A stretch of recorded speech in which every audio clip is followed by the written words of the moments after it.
Good morning and welcome to this week's episode of the Sports Curious podcast. I'm your host, Amy Butchon-Siegfried. And this week we are talking about everyone's dreaded or celebrated time together, family time around the holidays. We're rolling into Thanksgiving, and that always puts us in opportunities to have conversations with people maybe we don't see that often, and maybe some scenarios that we might get stuck in. So here to join me in talking to you about some scenarios where you might be able to spin that into the world of sports and much safer landing zone than something else is my co-founder, my brother, who I never have trouble talking to at a Thanksgiving dinner table. In fact, we're usually next to each other trying to hide out. Scott, welcome to the podcast. Thank you for having me on. As we head into Thanksgiving week and Thanksgiving, sports can be the ultimate conversation deflector, and we're here to give you all the topics you'll need, especially I'm sure this Thanksgiving will be polarizing for many people. So this is a great opportunity to shift away from perhaps other contentious conversations you may be having throughout the holidays with your family. I distinctly remember when I was thinking about you and I being sitting next to each other at the dining room table is when we first moved back from overseas, you and I were sitting next to each other, and I think by Dad, and there was a political discussion going on, and it was an intense political discussion that I did not care to partake in, and neither did you, and neither did Dad. The three of us were just at the end, like, and I think every once in a while I'd be like, how about those Dodgers or something like that, just to mix it up, because it can get a little heated, and sometimes the best scenario is to just, take a step back. Deflect. Or remain quiet. Or totally change the subject. But in that case, there was no chance we were changing the subject. So it was just safer to be on the outskirts of that conversation. But that's why this podcast is here. When you feel like you can't change the conversation, we have so many different scenarios, you'll be able to. That's exactly it. I think the one we'll start off with is the one that everyone, I don't care if you've been married for 100 years or you're not married at all, we've all been in this scenario. When someone at that table or someone at a holiday event keeps asking you why you're not married, but it's like repetitive, right? You've heard that question 15 times today and you want to poke your eyeballs out. So talk to me about a scenario where that might happen and how we might change that subject. That's the ultimate go-to question for family members. It may not be malicious, but at times it can be. And you're going to hear it a lot if you're in that demographic. And the Gray wants to talk about, while you may not be able to commit to anything, Thanksgiving is known for football. And of course, the Detroit Lions and Dallas Cowboys have been committed in a relationship with Thanksgiving, playing on Thanksgiving, as long as we can remember. I think the Lions started in 1934 and the Cowboys started in 1966. You may not be in a relationship, but there's a relationship that you can deflect to your grandma or uncle or aunt that keeps peppering you. That's true. And the Lions, this is their 85th annual Thanksgiving Day Classic. I mean, that is a commitment that goes way back, longer than most people's marriages, let's be honest, or probably all people's marriages, because you'd have to be really young. So, I mean, you look at that, and I mean, the relationship of Thanksgiving and football has been around forever. This has been, typically NBA would get Christmas, NFL would get Thanksgiving. NFL is now taking over both, but we'll save that for closer to Christmas. But it's something to just keep in mind that if you're going to be a household with a TV, chances are, and hopefully for you, it's not on some sort of polarizing news station. It's on football, because that's a much safer bet. It's always a safe bet. Eat a lot of food and then go take a nap watching football. And would you say 85 years? That's probably the longest marriage in history, I would say. This is a true statement. And many of those years were not great. There's a lot of tumultuous years in that relationship. And now they're peaking 85 years later with the Lions and Dan Campbell. That's right. What do we need to know about the Lions for this year? I mean, up until this point, they're so far the best team record-wise in the NFC. So injuries and things like that can happen, but at this point, they seem to be the top pick for many people. Excellent. And also happening at that game, we have music that is filtered through the halftime shows for the NFL. And we will have 6-time Grammy-nominated artist Shabuzi taking the stage. in Detroit. And he's during halftime, is that correct? Yes, he is halftime. So he's going to get the fans riled up, maybe out of a food coma while the team's going to the locker room for a little bit. And then Lions storm back on the field to take on the Chicago Bears, which is probably a good thing for Lions fans. It should be a good thing for them to be playing the Bears. That's fantastic.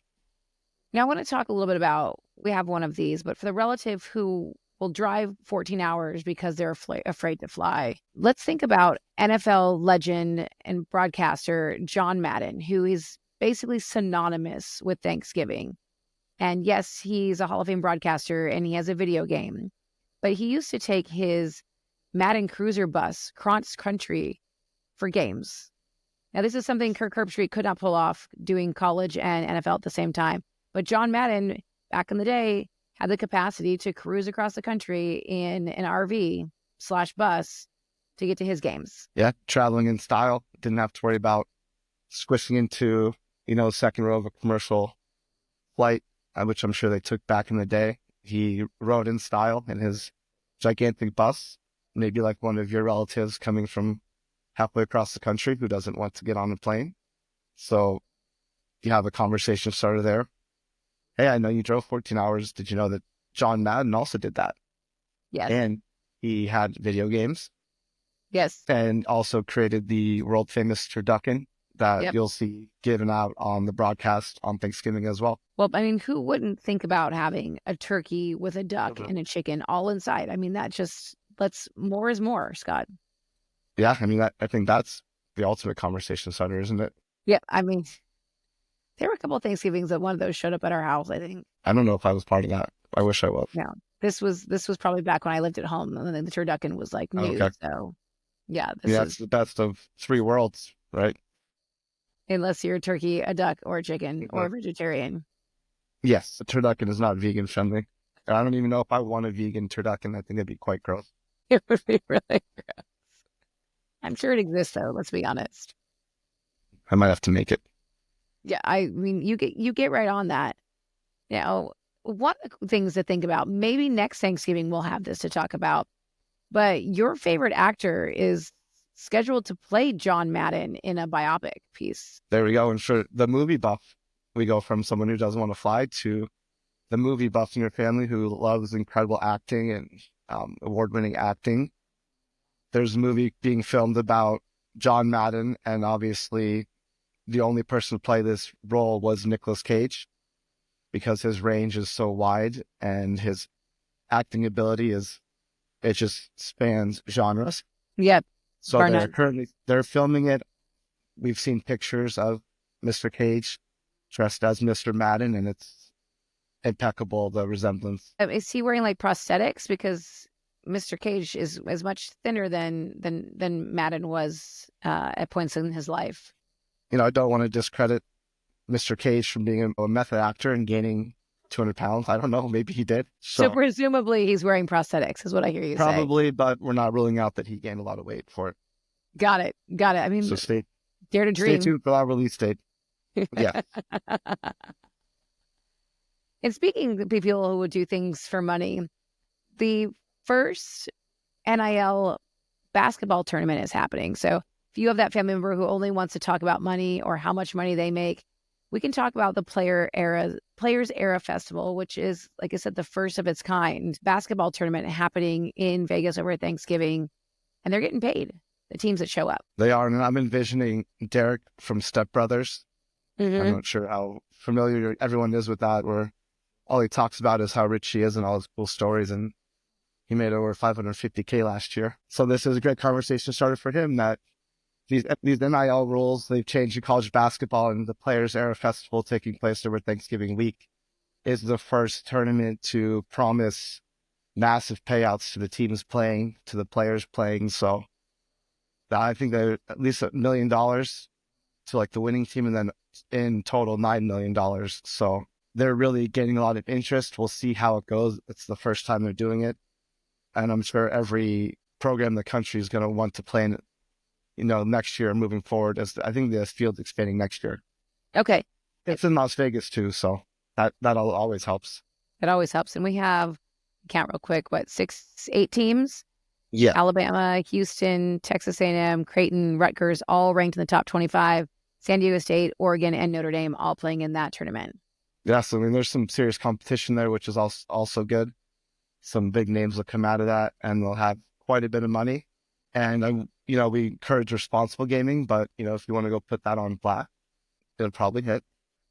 Well, there you go. I mean, take that million and do it. Vegas was built on winners, everybody. It was. Speaking of black, let's talk about Black Friday. So some people are hitting Black Friday deals. Last year, the NFL got an eye on Black Friday and said, you know what? People are home. Let's go ahead and roll out some football. Part of that Black Friday this year is your favorite black and silver team, the Raiders, who will be playing the Chiefs. And you're definitely going to have that. Maybe multiple family members who are all going to want to talk about is Black Friday deals and how much they're going to save. And also they're going to be using Amazon Prime most likely, which the game is on. So that's, the ultimate Black Friday correlation there. And we'll have two rivals playing, Chiefs and Raiders. And at the time of this recording, the Raiders were the last team to beat the Chiefs. That could possibly change, but they beat them on Christmas Eve last year. So they're the last team to actually beat them. Nothing says Merry Christmas like a loss, and nothing says Happy Thanksgiving. Mm-hmm. Now, I will say, the Raiders were a little bit better last year than they are this year, if I remember correctly. Things are not going as well this year. Last year was like the 1 week bump they got where they bullied the Chiefs a lot, and that kind of woke the Chiefs up. And now they've been on this run since that game, winning the Super Bowl, as you know, and then they just keep going. So Andy Reid actually credited the Raiders for that victory, for inspiring them. So it may not have been a good thing. Yeah, I think of what I just read, like that Andy Reid actually thanked at that point it was the interim, but now permanent head coach Antonio Pierce of the Raiders for beating his team on Christmas Eve, because that taught his team a much needed lesson about complacency. And then they won the Super Bowl. And then they won the Super Bowl, and then Antonio Pierce came out publicly and said they had the Mahomes rule on their team where they were going to basically hit him or annoy him the entire game just to piss him off. And so we'll see how that goes for them this time around. Okay. Well, now we know their strategy. I'm interested to see if Amazon Prime can offer you a deal, like if you order this now, you can get it by halftime, maybe, or that would be interesting. The fourth quarter. So we'll see if Amazon Prime can get on that as well. By the way, I was really impressed how you wrapped in Black Friday, Amazon Prime, and football all into the same sentence. I'm really, really impressed by that. That's like a Mad Lib, I think. Yeah, we should do that one of these days on here, because why not? Mm-hmm. Yeah, that should be a really good game. Now, a scenario that so many people are familiar with in their families, amongst their friend groups, because the Wednesday before Thanksgiving is like the biggest bar night of the year. I can't say I ever came home to go to the bars because I don't hang out with anybody from high school, but you do. And people that, who travel back home go and hang out with all their buddies on Wednesday before Thanksgiving. But there's that scenario of the people who have been in a relationship too long and it's not working, but they're still holding on to it. And no better scenario than that than the Dallas Cowboys and Mike McCarthy. Am I right? Thanksgiving Eve can be a prime example of this, where you run into your friends who've been dating for a long time and it's not working and they refuse to acknowledge it. Or even Thanksgiving with one of your family members who's stuck and they aren't going to do anything about it. They just live in misery. And we have a few examples on Thanksgiving that we'll get to see and hear a lot about, actually. And that's, well, go ahead. Okay. No, go please. I was going to say, we have two scenarios on Thanksgiving with teams playing where we have coaches that are most likely not going to be coaching much longer, but the ownership refuses to do anything about it. And we have Dallas Cowboys, Mike McCarthy, who's in the last year of his contract. And for some reason, Jerry Jones, ever since he got rid of Jimmy Johnson a long time ago after all those Super Bowls, he has refused to fire coaches and lets them hang out too long. So they're just kind of hanging out, even though it's quite clear that it's not going anywhere great after this year. So it's not the best relationship for the fans, at least. Got it. I have a question for you. How much of this is why I was actually watching something about, because Dak Prescott, the quarterback for the Cowboys, is having season-ending hamstring surgery Yes. or for a hamstring injury. How much of this is Jerry Jones being a total control freak and being the general manager and the owner of the team versus the coach? Or is it a little bit of both? I think even Cowboys fans would tell you it's 100% Jerry Jones. Okay. Because he hires these coaches that are they're not, for lack of a better term, excuse me, if it's an alpha male, if you will. Mm-hmm. So he hires guys that kind of just go with the flow and aren't going to speak out, like Jimmy Johnson. When he's winning all these Super Bowls, they hated each other because of the egos. So now he just hires these guys who are nice guys and aren't going to speak out, and he just kind of walks all over them. Got it. That's kind of what I gathered, but I sense? had to ask an expert because these are my assumptions and I don't always have the knowledge to back it up. And then he gives them, he gives out some bad contracts and doesn't get the players he should and things like that as well. So there's a whole dynamic that we could do a whole podcast about that someday. About the Cowboys' downfall.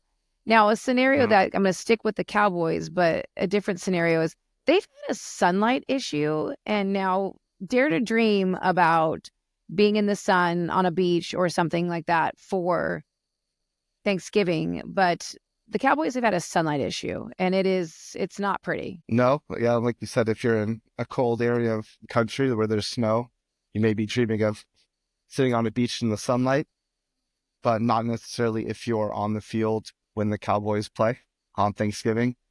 The way the stadium is built, they have, huge glass walls on one side, and the direction that the stadium's built, the sun will beam in during afternoon games directly into the field. So you will see an example of this on Thanksgiving.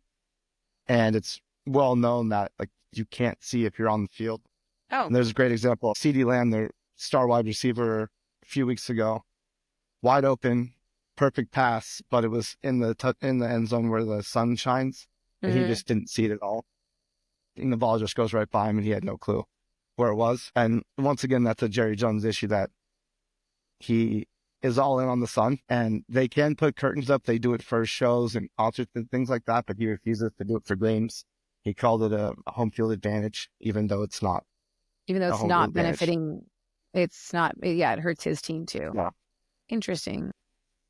So sun on the beach, good for vacation, not good for if you're trying to catch a football. Games. Yeah. Correct. Yes. And speaking of concerts, we might all remember Dolly Parton singing at the Cowboys halftime show last year. That was quite phenomenal. And if you've not looked up the Chelsea Handler sort of clapback about Dolly Parton at the Super Bowl to people, it's fantastic. But this year we have Lainey Wilson, the Grammy Award winner, CMA Entertainer of the Year. She's going to be performing at the Dallas Cowboys game where they're playing the New York Giants, who are not good either. And so maybe there's a chance for the home team to win and we get Lainey Wilson for halftime. The Giants may also be in that category of coach and owner that perhaps are in a bad relationship.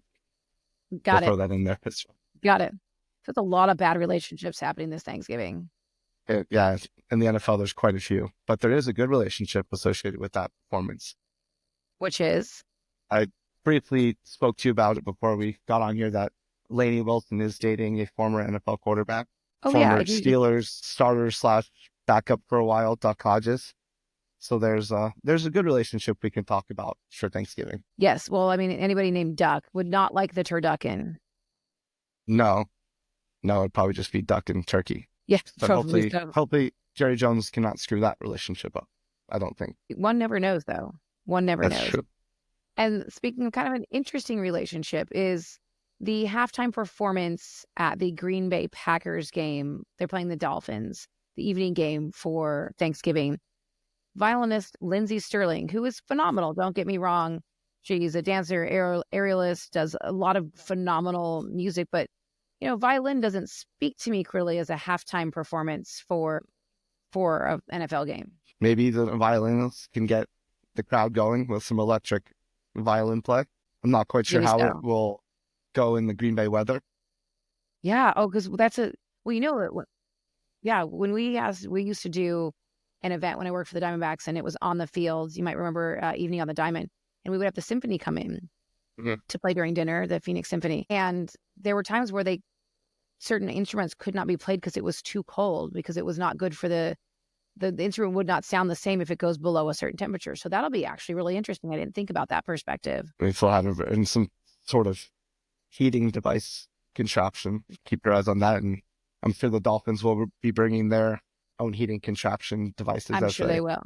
I'm sure they're they out will. of place in Green Bay.